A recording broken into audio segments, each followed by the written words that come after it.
Hello, welcome back to my YouTube channel. And इस series में हम लोग BCMC 132 block number 3 management organisation and control कर रहे थे। ठीक है, सो मैंने इंट्रोडक्शन टू प्लानिंग करवा दिया था। उसके बाद हमने मीनिंग ऑफ प्लानिंग पढ़ा था, what, how, when, where and. ठीक है, उसके बाद हमने कैरेक्टरिस्टिक्स पढ़े थे इसके। उसके बाद इम्पोर्टेंस पढ़ा था कि प्लानिंग इम्पोर्टेंट क्यों है, लिमिटेशंस पढ़ी थी। एंड देन उसके बाद हमने टाइप्स ऑफ प्लानिंग पढ़ा था, लेवल ऑफ मैनेजमेंट की बेसिस पे स्ट्रैटेजिक, टैक्टिक और ऑपरेशनल, और टाइम पीरियड की बेसिस पे लॉन्ग टर्म, मीडियम और शॉर्ट टर्म। एंड फिर हमने एक प्लानिंग प्रोसीजर पढ़ा था कि क्या स्टेप्स फॉलो होते हैं प्लानिंग करते टाइम पे। देन मीनिंग ऑफ ऑर्गेनाइजिंग, ठीक है, ऑर्गेनाइजिंग पढ़ा था कि ऑर्गेनाइजिंग होता क्या है। उसके बाद हमने इम्पोर्टेंस पढ़ी थी ऑर्गेनाइजिंग की। उसके बाद प्रिंसिपल्स पढ़े थे ऑर्गेनाइजिंग के, ये जो मैंने आपको बताए थे। ठीक है, unity of objective, unity of command, scalar chain, coordination, authority, responsibility, division of work, है ना। उसके बाद हमने ऑर्गेनाइजेशन स्ट्रक्चर पढ़ा था, जिसमें आपको मैंने ये फ्लो चार्ट समझाया था। ठीक है, हमारा 4 टाइप्स का ऑर्गेनाइजेशन स्ट्रक्चर होता है। एंड इस वाली वीडियो में हम कंट्रोल से स्टार्ट करने वाले हैं। ठीक है, कुछ टॉपिक्स रह गए हैं, ये वाला जो है इसमें कवर हो जाएगा पूरा ब्लॉक। ठीक है, सो स्टार्ट करते हैं। कंट्रोल क्या होता है? कंट्रोल एक प्रोसेस होता है कि हम जिसमें एक्चुअल परफॉर्मेंस को कंपेयर करते हैं, जो भी हमारी प्लान स्टैंडर्ड्स थे। ठीक है, जो भी हमने प्लानिंग करके रखी थी, हम उसको कंपेयर करेंगे हमारी एक्चुअल परफॉर्मेंस से। फॉर एग्जाम्पल, मैंने प्लान करा था कि मेरा जो है 70 लाख रुपीज़ का प्रॉफिट आएगा, बट हुआ क्या, मेरा जो कंपनी का प्रॉफिट आया है वो सिर्फ 50 लाख का आया है। ठीक है, तो ये जो डेविएशन आई, ये जो डिफरेंस आया है 20 लाख रुपीज़ का, ये किस वजह से आया है, क्या प्रॉब्लम्स आई, तो वो चीज़ मेजर करना इज कंट्रोलिंग। ठीक है, उसके बाद हम डेविएशंस को आइडेंटिफाई करेंगे क्या प्रॉब्लम थी, और फिर करेक्टिव एक्शन लेंगे कि हम इस चीज़ को ठीक कैसे कर सकते हैं। ठीक है, कंट्रोल प्रोसेस में स्टेप्स क्या होते हैं? फर्स्ट, परफॉर्मेंस स्टैंडर्ड्स को सेट करके रखना होता है। ठीक है, एक्चुअल परफॉर्मेंस को मेजर करना है। एक हम स्टैंडर्ड्स बना के रखेंगे कि हमारा जो टारगेट है वो इतना है, हमें इतना अचीव करना है। फिर हमारा एक्चुअल जो भी रिजल्ट आया है उसको हम मेजर करेंगे, कंपेयर करेंगे दोनों को। ठीक है, पहले हमारे पास एक स्टैंडर्ड था कितना होना चाहिए था, फिर एक एक्चुअल आया कि हमारा एक्चुअल में रिजल्ट ये आया है, फिर उन दोनों को हम करेंगे कंपेयर। ठीक है, कंपेयर करने के बाद हमारे पास आ गया, जैसे 20 लाख का मेरा डिफरेंस आ रहा है। ठीक है, मैंने डेविएशन को आइडेंटिफाई करेंगे कि जो 20 लाख का डिफरेंस है ये किस वजह से आया है। वो रीज़न है तो कुछ तो रीज़न होगा ना। ठीक है, तो वो रीज़न आइडेंटिफाई करेंगे और फिर करेक्टिव एक्शन लेंगे, उस चीज़ को ठीक करने की कोशिश करेंगे। ठीक है, सो ये 5 स्टेप्स इन्वॉल्व होते हैं कंट्रोल के प्रोसेस में। नेक्स्ट आता है इम्पोर्टेंस क्या होता है कंट्रोल का, कंट्रोल इम्पोर्टेंट क्यों है। ठीक है, सबसे पहली चीज़ गोल को अचीव करने के लिए। ठीक है, जो ये डेविएशन आ रहा है अगर मैं इसको देखूँ ही नहीं, करेक्टिव मेजर्स लूँ ही नहीं इसको ठीक करने के लिए, तो फिर ये तो नेक्स्ट ईयर और कम हो जाएगा, नेक्स्ट ईयर और कम हो जाएगा, फिर मेरी कंपनी के लिए तो लॉस की बात है ना। तो इसलिए गोल को अचीव करने के लिए काफ़ी इंपॉर्टेंट होता है कंट्रोल। ठीक है, उसके बाद इम्प्रूव एफिशिएंसी, एफिशिएंसी ठीक होती है। ठीक है, जो भी एरर्स है, जो भी डेविएशंस वगैरह आ रही है, वो हम डिटेक्ट कर पाते हैं, बेटर प्लानिंग में हेल्प करेगा और हमारी अकाउंटेबिलिटी को प्रमोट करता है। ठीक है, नेक्स्ट इसके कैरेक्टरिस्टिक्स की बात करते हैं, तो एक कॉन्टिन्यूस प्रोसेस है, कंट्रोल होता रहता है। देखो, जैसे प्लानिंग एक कॉन्टिन्यूस प्रोसेस था, ऐसा नहीं है कि एक बार हमने प्लान बनाया था हमने छोड़ दिया, नहीं। तो कंट्रोल भी इस तरह से नहीं होता, कंट्रोल भी एक कॉन्टिन्यूस प्रोसेस है, होता रहता है। गोल ओरिएंटेड है, गोल ऑब्टेन, हम अपने गोल को अचीव करने के लिए ही कर रहे हैं। फॉरवर्ड लुकिंग है, हमेशा आगे की देखा जाता है, पीछे को पास्ट में नहीं देखा जाता। अब जो गलती हो गई, अब उसको आगे कैसे इम्प्रूव किया जाए उस चीज़ पे ध्यान दिया जाएगा। यूनिवर्सल फंक्शन होता है मैनेजमेंट का, यानी कि जहाँ जहाँ पे मैनेजमेंट है, जहाँ जहाँ ऑर्गेनाइजेशन है, हर जगह कंट्रोल हो रहा है। ठीक है, उसके बाद करेक्टिव होता है नेचर में। टाइप्स ऑफ कंट्रोल 3 तरह का होता है। एक होता है प्रिवेंटिव, यानी कि पहले से ही कंट्रोल करके चलते हैं, पहले से ही प्रिवेंशन लेके चलते हैं। ठीक है, प्रॉब्लम को पहले से ही प्रिवेंट करके रखो उसके होने से पहले। कॉन्करेंट कंट्रोल क्या होता है? जब काम चल रहा है, जब प्रोडक्शन हो रही है, जब कोई भी प्रोसेस हो रहा है, उसी टाइम पे मॉनिटर करो हर एक्टिविटी को, कि कोई गलती हो रही है तो उसी टाइम पे ठीक कर दो। और एक होता है फीडबैक कंट्रोल, जो कि परफॉर्मेंस जब आ चुकी है, ठीक है, उसके बाद होता है। ठीक है, अगर हम पहले से ही प्रिवेंटिव मेजर्स लेके चल रहे हैं तो प्रिवेंटिव कंट्रोल, जब काम चल रहा है तब अगर कंट्रोल कर रहे हैं तो कॉन्करेंट कंट्रोल, और जब काम हो जाने के बाद, परफॉर्मेंस हो जाने के बाद हम कंट्रोल करते हैं, उसको हम बोलते हैं फीडबैक कंट्रोल। ठीक है, अब इसके एडवांटेजेस और लिमिटेशंस पढ़ते हैं। एडवांटेजेस क्या है? बेटर परफॉर्मेंस मिलेगी अगर हम कंट्रोल करके चलेंगे, तो ये जो डेविएशंस आ रहे हैं ये आएंगे नहीं। इंस्टेड इसके क्या होगा? प्रॉफिट्स मेरे बढ़ेंगे। ठीक है, रिसोर्सेज का अच्छे से यूटिलाइजेशन होगा, कोऑर्डिनेशन बढ़ेगा, आपस में कंट्रोल रहेगा। ठीक है, नेक्स्ट आता है वेस्टेज कम होती है और हमारे ऑर्गेनाइजेशन के जो भी ऑब्जेक्टिव्स हैं उनको अचीव करने में हेल्प करता है। लिमिटेशंस पे आए तो एक्सपेंसिव होता है इम्प्लीमेंट करना, बिकॉज कंट्रोल करना है, हर चीज़ को ध्यान से मॉनिटर करना है, तो उसके लिए काफ़ी खर्चा हो जाता है। ठीक है, एक्सपेंसिव है। उसके बाद रेजिस्टेंस टू एम्प्लॉयज़। ठीक है, रेजिस्टेंस टू एम्प्लॉयज़ जैसे कि एम्प्लॉयज़ होते हैं। ठीक है, अब अगर कोई भी नई टेक्नोलॉजी वगैरह आई है तो वो थोड़ा घबराते हैं उसे यूज़ करने से।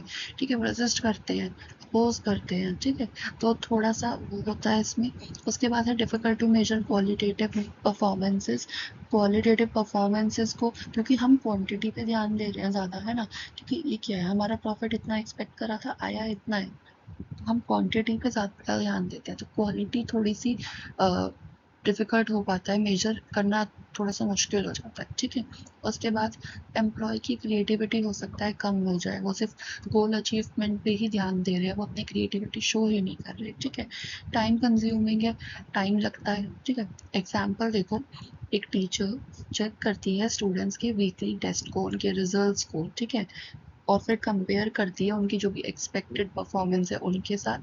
ठीक है, फिर उनका जो भी वीक एरियाज है कि उनको यहाँ पे दिक्कत आ रही है, उसकी इसको आइडेंटिफाई करेंगी एंड फिर एक्स्ट्रा प्रैक्टिस उनको देती है ताकि बच्चे और इम्प्रूव कर सके।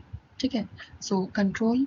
अब नेक्स्ट आता है meaning of span of control. अभी हमने कंट्रोल पढ़ा, अब आता है कि स्पैन ऑफ कंट्रोल क्या होता है। स्पैन ऑफ कंट्रोल का मतलब होता है number of employees who directly report to one manager of supervisor, यानी कि नंबर ऑफ एम्प्लॉयज जो डायरेक्टली एक मैनेजर या फिर एक सुपरवाइजर को रिपोर्ट कर रहे हैं। ये मेरा एक सुपरवाइजर है, जितने भी एम्प्लॉयज हैं सब जाके इसी को रिपोर्ट कर रहे हैं।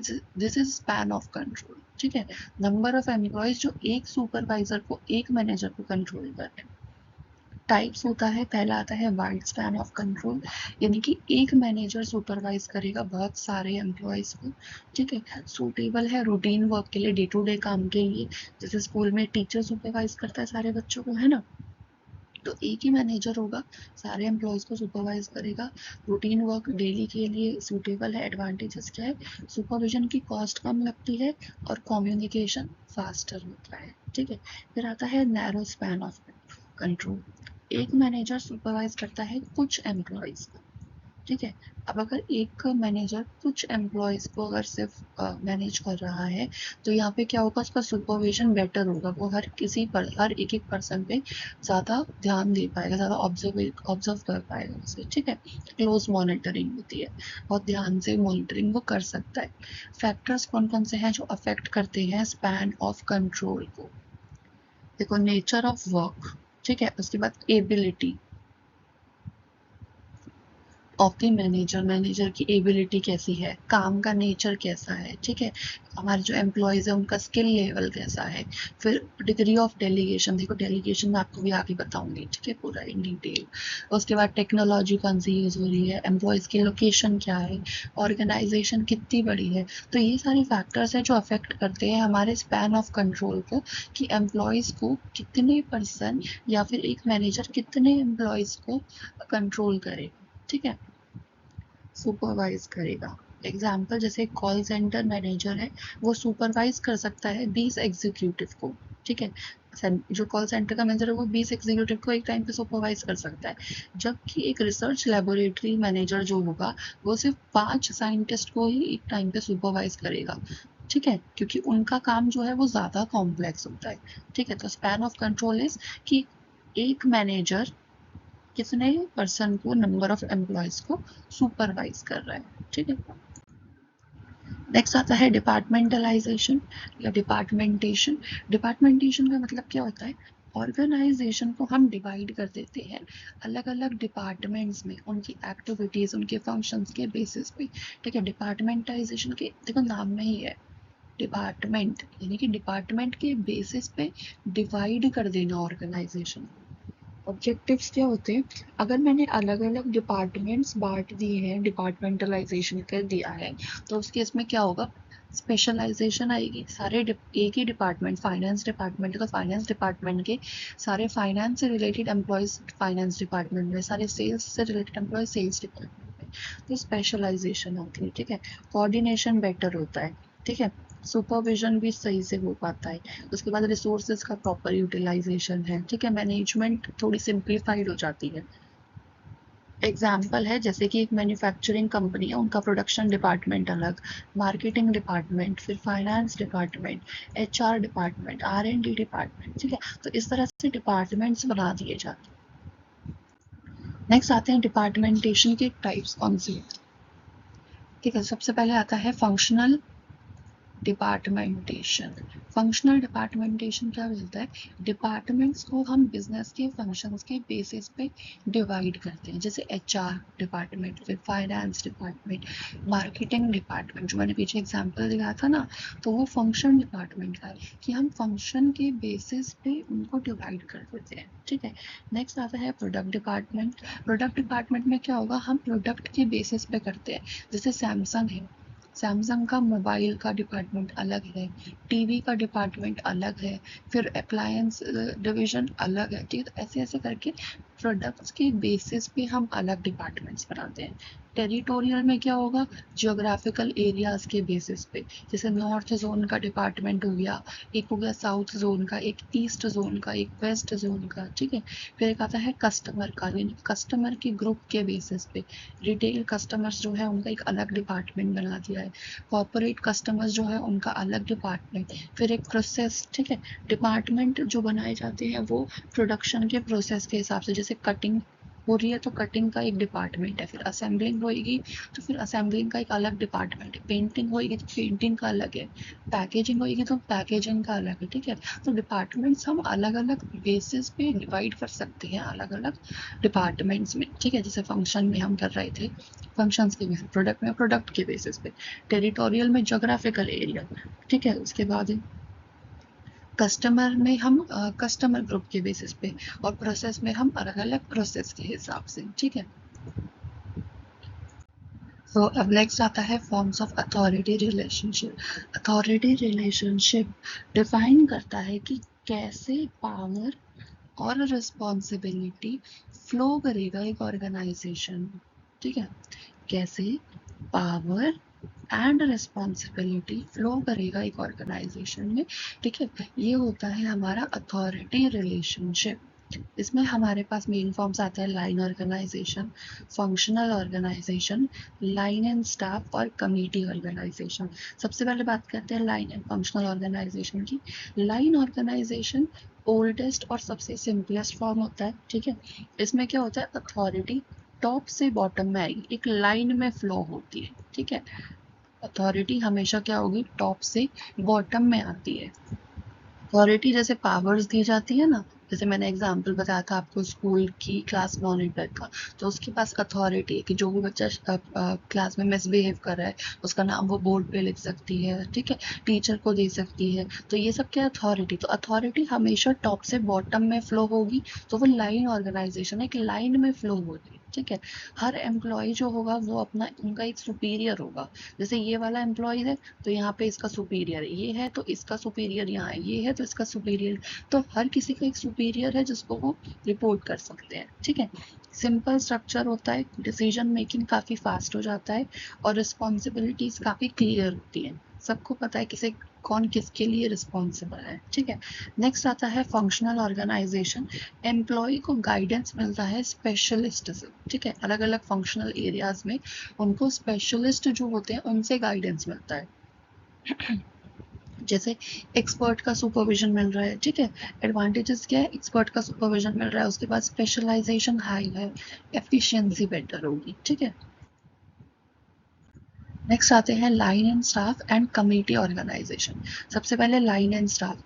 जो लाइन मैनेजर्स होते हैं वो डिसीजन मेकिंग अथॉरिटी होती है उनके पास, और जो स्टाफ स्पेशलिस्ट होते हैं वो एडवाइस और सपोर्ट प्रोवाइड करवाते हैं। ठीक है, जैसे लीगल डिपार्टमेंट होता है, एचआर डिपार्टमेंट होता है, आईटी डिपार्टमेंट होता है। ठीक है, एडवांटेजेस क्या है? डिसीजन मेकिंग बेटर होती है, एक्सपर्ट्स का गाइडेंस मिल जाता है, और एफिशिएंसी बराबर होती है, इम्प्रूव्ड होती है, बेटर एफिशिएंसी होती है। ठीक है, नेक्स्ट आती है कमेटी। कमेटी का मतलब ग्रुप ऑफ पीपल जो एक साथ डिस्कशन करते हैं, डिसीजंस लेते हैं एक स्पेसिफिक मैटर्स पे। ठीक है, जैसे परचेज कमेटी बन गई, रिक्रूटमेंट कमेटी बन गई, डिसिप्लिनरी कमेटी बन गई। ठीक है, एडवांटेजेस क्या है? डिसीजन मेकिंग कलेक्टिव होगा, कोऑर्डिनेशन बेटर होगा, और व्यू पॉइंट्स काफ़ी सारे मिल जाते हैं। कितने सारे लोग हैं तो सबके अपने अपने व्यू पॉइंट्स हैं, तो व्यू पॉइंट्स काफ़ी सारे मिल जाते हैं हम। नेक्स्ट आता है डेलीगेशन ऑफ अथॉरिटी। मैंने पीछे आपको बोला था कि डेलीगेशन आगे करवाऊंगी। ठीक है, so this is the delegation. Delegation of authority एक प्रोसेस होता है जिसमें एक मैनेजर असाइन करता है काम अपने सबॉर्डिनेट्स को, और उनको अथॉरिटी देता है टास्क परफॉर्म करने की। ठीक है, while remaining accountable for the final result. इसका मतलब क्या होता है? देखो, डेलीगेशन का मतलब क्या है? एक मैनेजर है, ठीक है, मैनेजर ने असाइन कर दिया अपने सबॉर्डिनेट्स को काम, जो भी इसके सबॉर्डिनेट्स हैं उन सबको इसने काम असाइन कर दिया है, उनको अथॉरिटी दे दी है उन असाइन टास्क को करने की। ठीक है, उनको काम दिया, काम करने की उनको अथॉरिटी दी कि आप ये काम कर सकते हो, and while remaining accountable for the final result, यानी जो भी मेरा फाइनल रिजल्ट आता है उसके लिए अकाउंटेबल तो यही रहेगा। ठीक है, जैसे टीचर ने बच्चे को जो है क्लास मॉनिटर को असाइन कर दिया कि तुम्हें क्लास का ध्यान रखना है। ठीक है, उसको असाइन टास्क परफॉर्म करने के लिए अथॉरिटी भी दे दी कि अगर कोई बच्चा मिसबिहेव करता है उसका नेम लिख लेना और मेरे को दे देना। ठीक है, तो टीचर ने क्लास मॉनिटर पे सारी जिम्मेदारी छोड़ दी है। ठीक है, उसको बोल दिया है, बट अगर क्लास में कुछ भी प्रॉब्लम होती है तो उसके लिए रिस्पॉन्सिबल टीचर ही रहेगा, उसके लिए बच्चे को रिस्पॉन्सिबल नहीं माना जाएगा, तो अकाउंटेबल टीचर ही होगा। अगर कोई गलती होती है तो प्रिंसिपल आके टीचर से ही क्वेश्चनिंग करेगा कि आपकी वजह से हुआ, आपकी क्लास में हुआ। ठीक है, सो ये होता है डेलीगेशन, यानी कि जो मैनेजर है वो काम असाइन कर रहा है, अथॉरिटी भी दे रहा है, लेकिन कोई भी गड़बड़ होती है तो अकाउंटेबल मैनेजर ही रहता है। ठीक है, एलिमेंट्स क्या होते हैं डेलीगेशन के? असाइनमेंट ऑफ रिस्पॉन्सिबिलिटी, यानी कि आप रिस्पॉन्सिबिलिटी असाइन करते हो, एक स्पेसिफिक टास्क देते हो अपने सबऑर्डिनेट को। ग्रांटिंग अथॉरिटी, उन्हें पावर देते हो कि वो डिसीजंस ले सकते हैं, रिसोर्सेज का यूज कर सकते हैं उस टास्क को फुलफिल करने के लिए। ठीक है, अकाउंटेबिलिटी, अकाउंटेबिलिटी किसके पास है? अभी भी मैनेजर के पास ही है, चाहे गलती हमारा सबऑर्डिनेट करे। ठीक है, सबऑर्डिनेट रिस्पॉन्सिबल है टास्क को कंप्लीट करने का, उसे सिर्फ टास्क कंप्लीट करना है। कोई भी गलती होती है, कुछ भी प्रॉब्लम आती है तो मैनेजर इज अकाउंटेबल। ठीक है, इंपॉर्टेंस क्या होती है डेलीगेशन की? एक तो वर्कलोड मैनेजर का कम हो जाता है, उसने अपना काम सबऑर्डिनेट्स को दे दिया। ठीक है, उसके बाद एम्प्लॉयज़ की जो स्किल्स है, जो कॉन्फिडेंस है वो बढ़ जाता है, डिसीजन मेकिंग फास्ट हो जाती है, ऑर्गेनाइजेशन में एफिशिएंसी आती है, एम्प्लॉयज़ मोटिवेटेड फील करते हैं। ठीक है, अब एडवांटेजेस और लिमिटेशंस। एडवांटेजेस क्या है? मैनेजरियल टाइम का बेटर यूज होगा, एम्प्लॉयज़ की डेवलपमेंट होगी, काम जल्दी से कंप्लीट होगा, कोऑर्डिनेशन बढ़ेगा, जॉब सेटिस्फेक्शन बढ़ता है। ठीक है, लिमिटेशंस क्या है? कभी कभी हो जाता है मैनेजर्स डेलीगेट करने में थोड़ा हेजिटेट कर जाता है। ठीक है, क्योंकि एट द एंड अकाउंटेबल तो मैनेजर है, अगर सही पर्सन को तुमने नहीं डेलीगेट करी अथॉरिटी तो आगे जाके उसने कुछ भी गड़बड़ करी, क्वेश्चनेबल तो तुम हो ना। तो इसलिए मैनेजर्स थोड़ा सा हेजिटेट करते हैं। एम्प्लॉयज़ हो सकता है उनमें स्किल्स ना हो, मिस्टेक के चांसेस हो सकते हैं, कंट्रोल करना थोड़ा मुश्किल हो जाता है। ठीक है, और मिसकम्युनिकेशन हो सकता है। एग्जाम्पल मैंने आपको दे दिया, बाकी आप ये वाला भी देख सकते हो। ठीक है, नेक्स्ट आता है डिसेंट्रलाइजेशन। डिसेंट्रलाइजेशन क्या होता है? एक सिस्टमैटिक डिस्ट्रीब्यूशन होता है decision making authority to lower level of management in an organisation. ठीक है, डिसेंट्रलाइजेशन एक सिस्टमैटिक डिस्ट्रीब्यूशन होता है डिसीजन मेकिंग अथॉरिटी का। डिसीजन मेकिंग अथॉरिटी तुम लोअर लेवल ऑफ मैनेजमेंट को दी जाती है। ठीक है, फीचर्स क्या होते हैं? डिसीजन मेकिंग शेयर कर दिया गया है, लोअर लेवल मैनेजर्स को भी अथॉरिटी दी गई है, एम्प्लॉयज पार्टिसिपेट करते हैं मैनेजमेंट में। ठीक है, लोकल डिसीजंस फास्ट हो जाते हैं, फ्लेक्सिबिलिटी ज़्यादा है। इम्पोर्टेंस क्या है? क्विक डिसीजन मेकिंग है। बर्डन टॉप मैनेजमेंट पे कम हो जाता है क्योंकि हर कोई डिसीजन ले रहा है अब, ठीक है। उसके बाद एम्प्लॉय मोटिवेशन इंप्रूव होता है। एम्प्लॉयज़ को भी ये फील होता है कि हमें भी इम्पोर्टेंस मिल रही है, ठीक है। इनोवेशन एनकरेज होती है और फ्यूचर जो हमारे लीडर्स हैं वो डेवलप होते हैं। एडवांटेजेस क्या है? एक तो फास्टर रिस्पांस मिल रहा है लोकल इश्यूज के लिए, एम्प्लॉय मोरल बढ़ रहा है, कस्टमर सर्विस बढ़ रही है, अकाउंटेबिलिटी बढ़ रही है, एफिशिएंसी बढ़ रही है। डिसएडवांटेजेस क्या है? डिसीजंस में यूनिफॉर्मिटी नहीं रहती, ठीक है। उसके बाद हो सकता है डुप्लीकेशन हो जाए, ठीक है। उसके बाद एडमिनिस्ट्रेटिव कॉस्ट ज़्यादा लगती है, कोऑर्डिनेट करने में दिक्कत होती है और कॉन्फ्लिक्ट डिसीजंस हो सकते हैं क्योंकि हर कोई डिसीजन ले रहा है, हर कोई पार्टिसिपेट कर रहा है, तो थोड़ा कॉन्फ्लिक्ट हो जाता है, ठीक है। एग्जाम्पल, जैसे कंपनी ने हर ब्रांच के मैनेजर को अलाउ कर दिया कि तुम डिसीजंस लो लोकल मार्केटिंग और कस्टमर सर्विस के रिगार्डिंग, ठीक है। इंस्टेंट मतलब तुम हेड ऑफिस से अप्रूवल ना लेके अपने खुद के डिसीजंस लो, तो अब इससे कॉन्फ्लिक्ट्स भी तो बहुत ज़्यादा बढ़ जाएंगे ना। तो ये इसका डिसएडवांटेज है। बाकी देखो काम जल्दी हो रहा है वो ठीक है, अच्छी बात है, बट कहीं ना कहीं कॉन्फ्लिक्ट्स प्रॉब्लम देंगे, ठीक है। नेक्स्ट आता है डेलीगेशन डिसेंट्रलाइजेशन। दोनों में डिफरेंस क्या होता है? डेलीगेशन का मतलब है कि अथॉरिटी मैनेजर अपने सबॉर्डिनेट को दे रहा है, ठीक है। और यहाँ डिसेंट्रलाइजेशन का मतलब क्या होता है? अथॉरिटी डिस्ट्रीब्यूट करी जा रही है पूरी ऑर्गेनाइजेशन में। यहाँ पे मैनेजर सबॉर्डिनेट को डेलीगेट कर रहा है और यहाँ पे पूरी ऑर्गेनाइजेशन में अथॉरिटी बांटी जा रही है। डेलीगेशन टेम्पररी होता है, डिसेंट्रलाइजेशन परमानेंट होता है।